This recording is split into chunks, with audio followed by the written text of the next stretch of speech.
Mengejutkan, keras, perintah Prabowo Subianto, tangkap Budi Jarot, penjarakan 10 tahun. Karena intelijen bocorkan skenario, settingan pengalihan isu, hingga skenario adu domba PDIP versus Islam. Prabowo tegas, jangan bikin gaduh negara ini. Pembakaran poster Habib Rizik Syihab disebut sebagai skenario untuk mengadu domba kelompok Islam, khususnya FPI, dengan PDIP. Pembakaran itu dibuat sedemikian rupa agar mudah dicerna masyarakat awam, seolah-olah merupakan tindakan balasan PDIP terkait pembakaran bendera PDIP dalam aksi RUU HIP beberapa waktu lalu. Sosok desainer dianggap sangat cerdas, membuat poster ajakan aksi konvoi dengan menggunakan momentum 27 Juli untuk ikut melibatkan massa akar rumput PDIP. Peristiwa 27 Juli selalu diperingati oleh massa PDIP untuk mengenang tragedi 27 Juli 1996 yang biasa disebut Kuda Tuli atau kerusuhan 27 Juli atau peristiwa Sabtu Kelabu.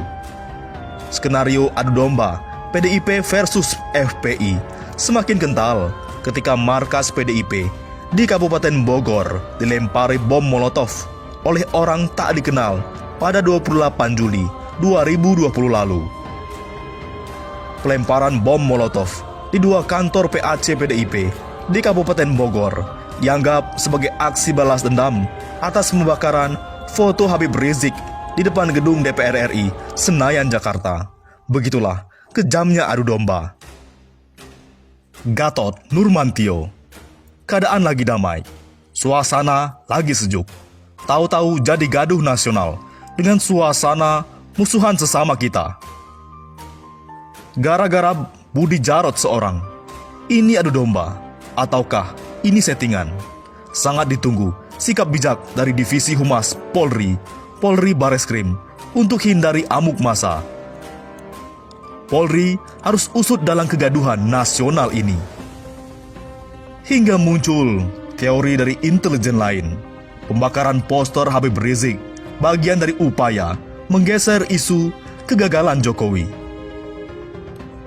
Pembakaran poster Imam Besar Front Pembela Islam FPI Habib Rizik Syihab oleh kelompok aksi gerakan Jaga Indonesia yang viral di jagat media sosial dinilai sebagai upaya pembelokan isu.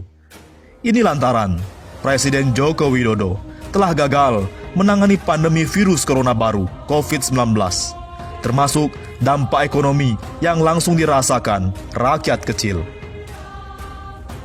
Ketika Jokowi tidak mampu melakukan sebuah penanganan, maka pastinya kelompok-kelompok pro-Jokowi ini coba menggeser persoalan pertarungan vertikal antara rakyat dengan state kekuasaan menjadi pertarungan horizontal. Begitulah kata intelijen. Atas alasan itu, terciptalah kesimpulan aksi di depan gedung DPR oleh GJI yang hanya berjumlah segelintir orang merupakan bagian dari strategi pengalihan isu opini publik. Menurutnya, Jokowi telah gagal memimpin negeri ini selama 2 periode. Supaya isu itu tidak kian ramai di publik, maka ada upaya pihak tertentu untuk menggeser isu menjadi konflik sosial antara pendukung Jokowi dengan pendukung anti-Jokowi. Nah, salah satu simbol sentralnya itu adalah Habib Rizik Syihab. Oleh sebab itu, Prabowo melalui anak buahnya, karena Habib Rizik Syihab dicap sampah dan disinyalir mengadu domba, maka ancaman 10 tahun penjara. Anggota Komisi 3 DPR RI Habibur Rahman, anak buah Prabowo, bereaksi soal narasi yang dinilai tidak pantas disematkan kepada Habib Rizik Syihab saat terjadinya perusakan foto atau poster Imam Besar Front Pembela Islam FPI itu. Lewat akun di Twitter, politikus Gerindra itu bahkan menyatakan ada ancaman pidana yang bisa menjerat pihak yang mengucapkan narasi tidak sepatutnya itu. Jika benar, saat peristiwa perusakan poster Habib Rizik Syihab, ada yang menarasikan beliau sebagai sampah yang mengkhianati negara, maka pelakunya bisa diusut dengan pasal penyebaran kebohongan, pasal 14 ayat 1, Undang-Undang Nomor 1 1946, yang ancamannya 10 tahun penjara. Tulis Habibur Rahman, Kamis 30 Juli. Anak buah Prabowo, kelahiran Metro Lampung itu, bahkan memberikan kesaksian, sosok Habib Rizik tidak seperti yang dinarasikan sebagai sampah dan pengkhianat. Saya bersaksi bahwa Habib Rizik Syihab bukanlah pengkhianat negara. Sebaliknya, beliau adalah patriot dan Pancasilais sejati yang sangat cinta NKRI, tegasnya. Habibur Rahman juga mengajak umat Islam jangan merespon pembakaran foto Habib Rizik dengan cara-cara di luar koridor hukum. Saya himbau agar respon terhadap perusakan poster dan narasi negatif terhadap Habib Rizik Syihab senantiasa dilakukan di koridor hukum. Jangan terprovokasi untuk melakukan respon yang melanggar hukum, tandasnya. Jadi, siapa ini si Budi Djarot? Budi Djarot adalah seorang seniman dan politisi. Pentolan Gerakan Jaga Indonesia (GJI) itu merupakan adik kandung seniman yang juga politisi PDIP, Eros Djarot. Pada peristiwa 27 Juli, 24 tahun silam, Budi Djarot juga dikenal aktif dalam mimbar bebas di kantor PDI saat itu. Tidak ada yang tahu kenapa Budi Djarot tidak tertangkap walaupun cukup aktif saat itu. Pada tahun 1998, Budi Djarot membentuk sebuah lembaga kemanusiaan yang memiliki beberapa armada ambulans dan masuk dalam wilayah kerusuhan dengan cover lembaga kemanusiaan. Tahun 2014, Budi Djarot jadi caleg DPR RI nomor urut 8 dari Partai Amanat Nasional. Nomor urut 8 bisa dikatakan sebagai nomor urut cantik karena sama dengan nomor urut 8 Partai PAN. Dapil Budi Djarot meliputi wilayah Provinsi Yogyakarta. Kalah Pileg 2014, Budi Djarot sempat menghilang dan muncul kembali di Pilkada DKI tahun 2017 dan di Pilpres 2019.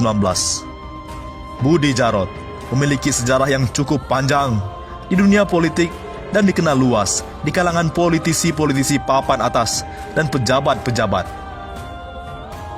Di lain sisi, Kolonel Purnawirawan Sugeng Waras, PANAS, tangkap Budi Djarot atau peradilan jalanan yang akan dilakukan.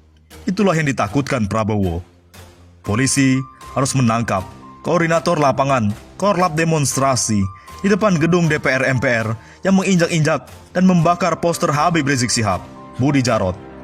Demikian dikatakan Ketua Aliansi Profesional Indonesia Bangkit atau APIP Jawa Barat, Kolonel Purnawirawan Sugeng Waras dalam pernyataan kepada Suara Nasional Kamis 30 Juli.